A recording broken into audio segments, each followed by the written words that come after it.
Hey there everybody, it's Mark Curley. I'm back with another video. This is the third and final installment in a sort of brief series of videos I've done offering advice on storytelling, breaking each story into its individual components, the beginning, the end, and now we're going to do the middle. I will link to those other videos in the description, but for now I'm going to start inking this illustration. I always like to give people something to look at as I talk, and I'm recreating a scene from my graphic novel series, Brody's Ghost. You'll probably be hearing more about it as I go. You know, I never shy away from mentioning Brody's Ghost. But I do like to use my own stories as examples because I know the thinking behind them, you know what I mean? But a couple of prefatory remarks before we get into this. You know, I held off on doing this video about the middle of the story, giving advice on it, because it's such a difficult thing to wrap your head around. You know, there's such wide variety between one story and another. It's hard to think of any general statements that you can make about the middles of stories. I mean, people don't even use that phrase, do they? The middles. We talk about beginnings and endings, but we don't talk about the middles because they're not equal parts here, you know?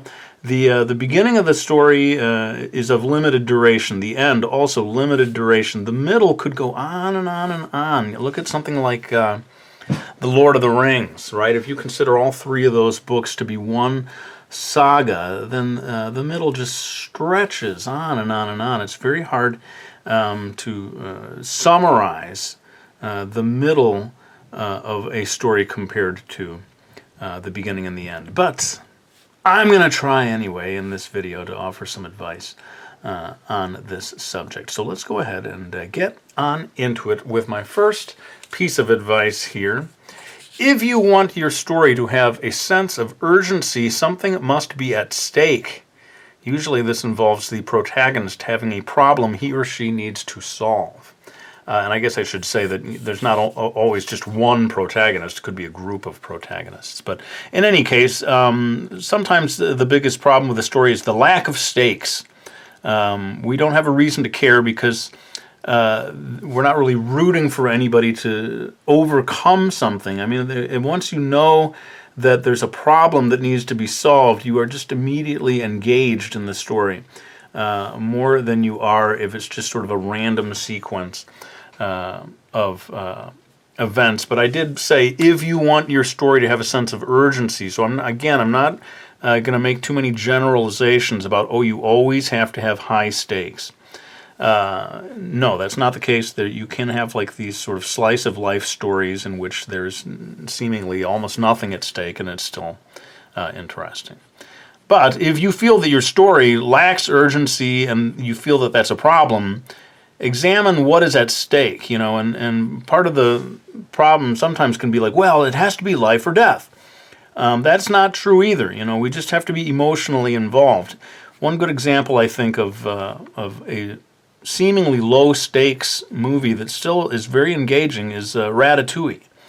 The only thing at stake is that this rat wants to continue cooking things. And that, you know, on paper, does not sound like high stakes at all.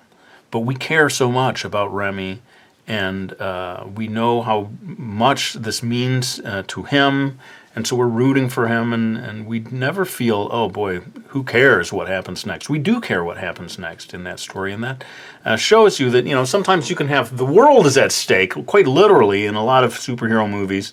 The end of the world is what we're up against, and sometimes those stakes are so huge that your mind kind of goes numb and you can't really wrap your head around it. Whereas, you know, rescuing the puppy from the apartment building that's about to collapse, those stakes you understand and you care about that puppy in a way, ironically, it's hard for you to care about all of humanity at once. You know, this huge, vast numbers of people that you don't really know individually, you know. So anyway.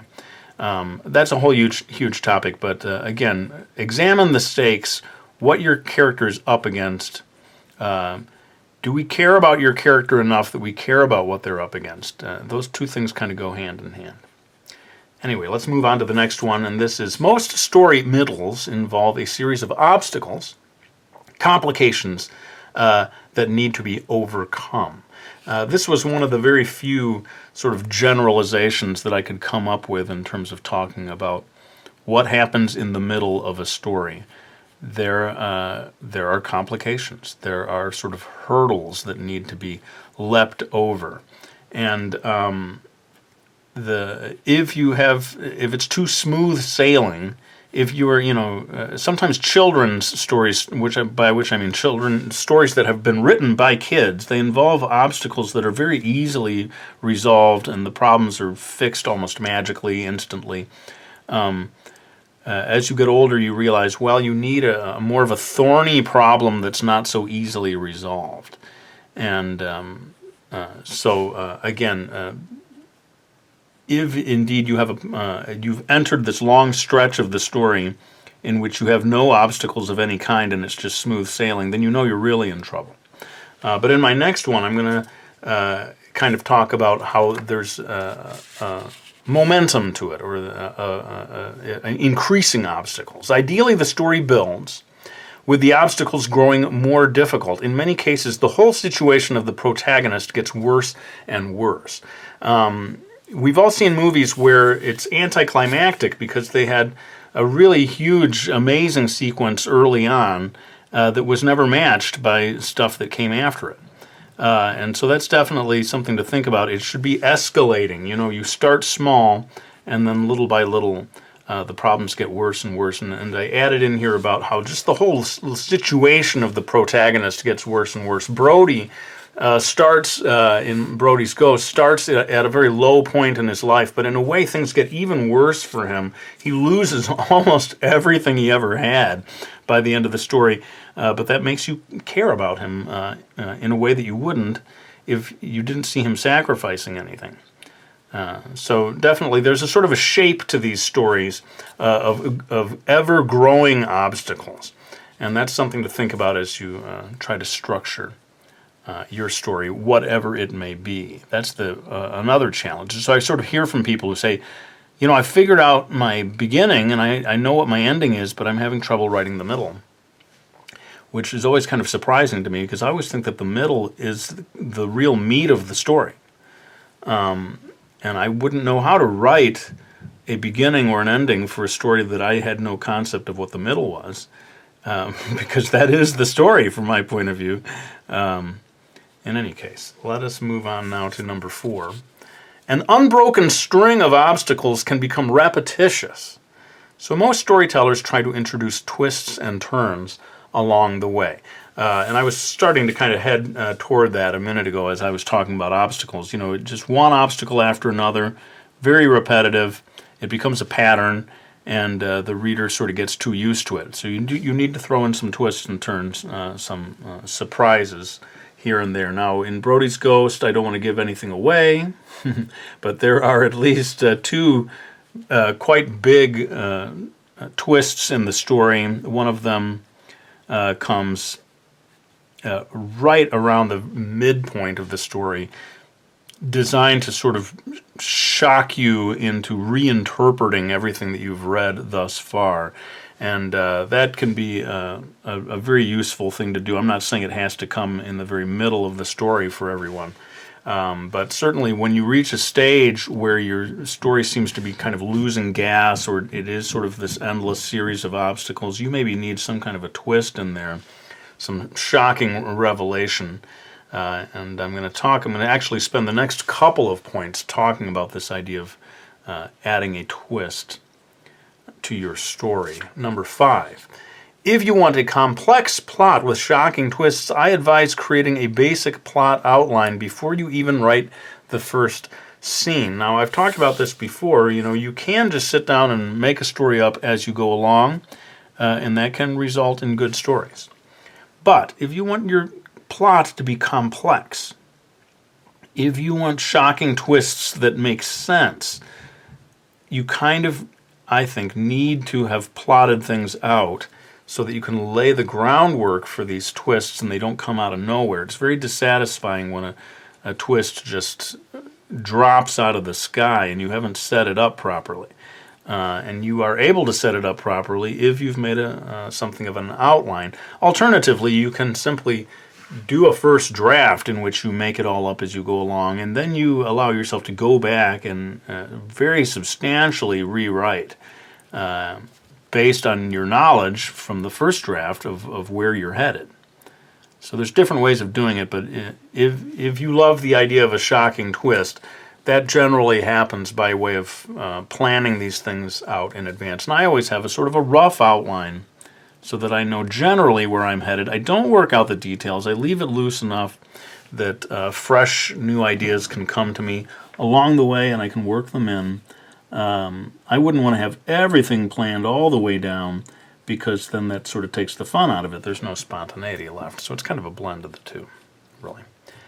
And one more here about the shocking twist stuff. Most shocking twists are really just pieces of information the writer has withheld from the readers or straight up deceived them about. I always use the classic, Darth Vader revelation. Of course, we were lied to, basically, those of us who watched that movie, because Obi-Wan Kenobi says he betrayed and murdered your father. Of course, we're supposed to believe that. He seems like a very trustworthy character. And so from that point on, we just believe, Luke Skywalker's father is dead. And he was killed by Darth Vader, a separate entity in this story. Well, no wonder we were shocked, because we were deceived. But a lot of times it's just sort of holding back information. And again, this works into having a plot outline, and you've sort of, in your mind who's connected to who and what all the basic information is. But then you may decide as a writer to just withhold some of this until later, so that something that you could have introduced right at the start, you could have had Obi-Wan saying, your father is Darth Vader, right? But that's that you deprive yourself of the twist. So anyway, all of this is a result of planning and knowing where you're going with the story. Let us move on to number 7. The middle of your story can be made more interesting simply by introducing new characters. This is something that I was thinking about to continue with the Star Wars. I got Star Wars on the brain. This is, of course, the big week of the new Star Wars release. But I keep referring to the very first Star Wars movie, the one that I feel pretty sure everyone's seen. I was thinking about how the character of Han Solo and also Chewbacca, we sort of assume that they are inevitable in that story. But if you stop and think about it, the only reason that they go looking for Han Solo is they need transportation to get to where Princess Leia is being held. Well, that is really something that could have been written out of the story from the beginning if Obi-Wan Kenobi had his own source of transportation, or was himself able to pilot ships. It's not inevitable that they needed transportation, and I suspect that what they really needed was more characters to make this adventure more fun. And, George Lucas understood that, and he said, well, let's have them stuck on this desert planet with no means of transportation that allows us to have them go to the hive of scum and villainy and set up this whole thing. And, of course, Han Solo and Chewbacca enrich the story so much. So if you are midway into your story and you're like, boy, that's running out of gas, I'm losing interest, doesn't seem to be going anywhere, try introducing one or more new characters. That, in and of itself, can really jazz things up quite a lot. Sorry, by the way, if you're hearing any hammering sounds, a little bit of work being done here at the house today. So if that's showing up on the microphones, my apologies. It's unavoidable. Let's move on now to number 8. When planning your story, pay attention to the pacing. Long action scenes, for example, are often followed by quieter scenes. Pacing is a tricky thing, and I think people almost need to have an instinct for it. I can't think of rules of pacing, but basically I would say it comes down to too much of the same thing becomes exhausting. So if you have too many dialogue scenes in a row, we start to definitely get bored. Too many action scenes in a row also can be a problem. Now, I was thinking about the movie Gravity, which is essentially, one long action sequence almost, and that's maybe the exception to the rule. But even that, he puts in some quieter moments, here and there to let the audience breathe, and I think that's what pacing is all about. So pay attention to that as you're creating the middle of your story. If indeed you've had too much of the same kind of scene for too long, you need to either speed things up or slow things down. Let's move on to number 9. Consider having your protagonist face both a literal struggle and an emotional one. Take care to return to this emotional arc throughout the story. So, we talked about stakes at the beginning. Something has to be at stake. There has to be some problem that they're dealing with. But then very often there's a sort of a second, more subtle emotional story that's going on. Brody in Brody's Ghost, sorry to keep using the same example, but maybe it's the example du jour for me. He has broken up with his girlfriend at the beginning of the story, and he's bummed out, and he seems to have kind of given up on life. And he's kind of selfish and moody and a bit of a punk in a way. He has to grow a little before the end of this story, and that's exactly what I have him do. I wanted him to go on this emotional arc, and that is something that if you don't pay any attention to that, you might just have a story that has a literal struggle and has no depth to it. So keep in mind, if that's lacking in your story, that might be something to work out. And again, these things get introduced pretty early on so that we can see this person go on a journey, an emotional journey, as well as maybe a literal journey in the story in terms of going from one place to another, but certainly a struggle that they're overcoming in terms of the stakes of the story. I'm going to take a little break from the blabbing, talk about pacing. This video needs pacing. I'm going to continue inking this and maybe take it as far as I think it needs to go with the inking, and then I'm going to come back and add some marker to it.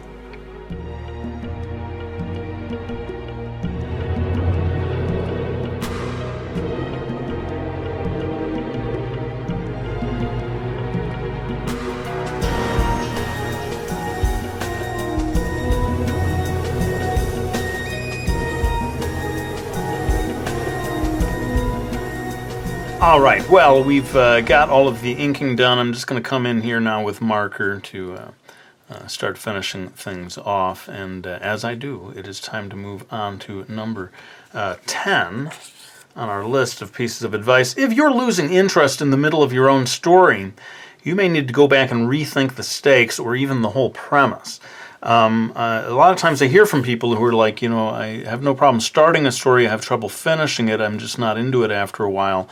And I do wonder if you've come up with a story idea that you yourself are not that into, if indeed you find yourself running out of steam halfway through.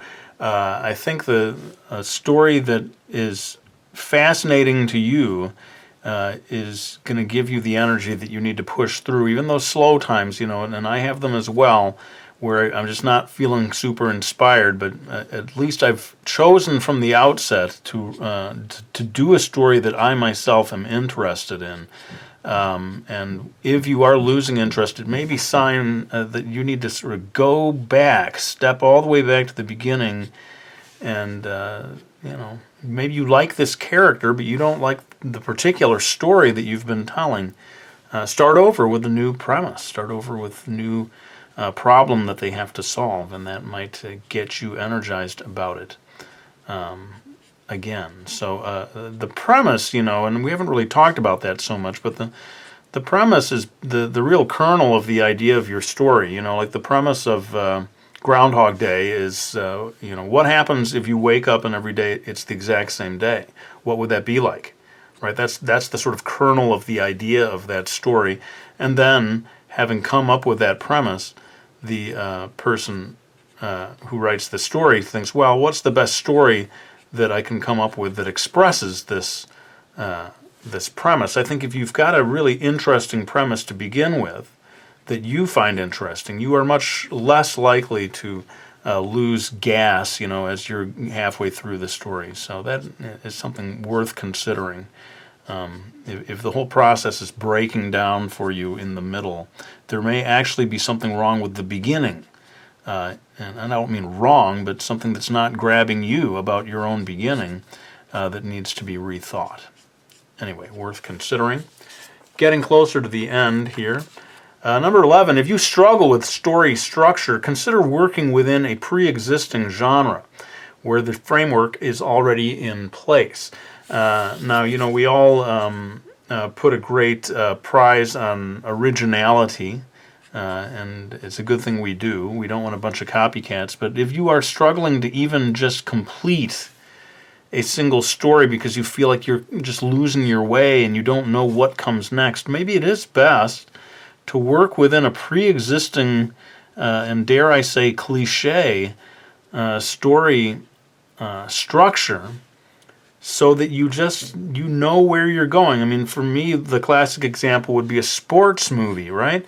You basically have the structure. You've got, so many sports movies have this sort of team that's down on their luck. Okay, the end is going to be this big game. They don't necessarily win, maybe they lose, but at least that structure, and you can, also a very clever writer can start to subvert that structure and create something that's not cliche at all.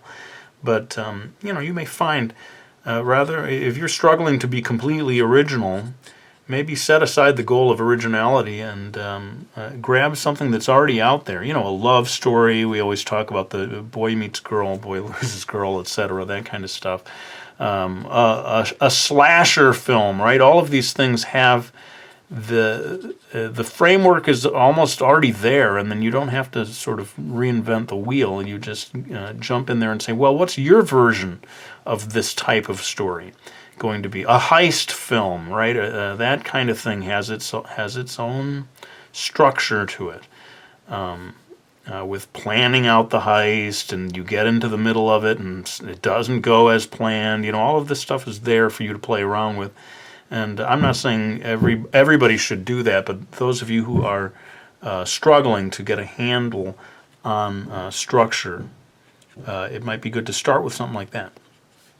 And now we finally come to the last one, but maybe before I do that, I will do a quick little time lapse to finish off the markering, because I don't feel like this is quite done. Let me finish the markering. We'll be back with the very last of my things that I have to say about the middles of stories. All right, well, I think that's enough of the markering. Time to get on with the very final piece of advice here, and I think some of you will appreciate this one. It is number 12. If any of these principles seem wrong to you, ignore them and go your own way. A natural storyteller can break all the rules and still keep readers enthralled. I want to make sure that no one comes away from this video thinking that I was laying out laws and regulations about how the middle of a story is supposed to go. That is absolutely not the case. This is really more for people who are sort of just struggling with the whole process and hoping to get some, guidelines, some sort of a start down the path of writing a story. And it is indeed true that you just cannot generalize at all successfully about all the different stories out there. A lot of stories really completely shatter every single one of these principles that I've talked about, and they're still good.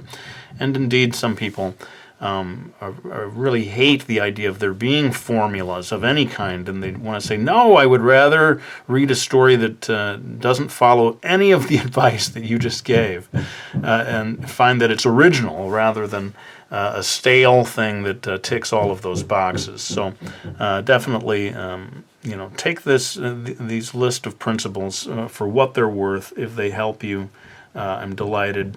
If not, by all means, do things your own way, because that's what it's all about, finding your own path as a storyteller. Well, hang on. I'm just going to grab my books.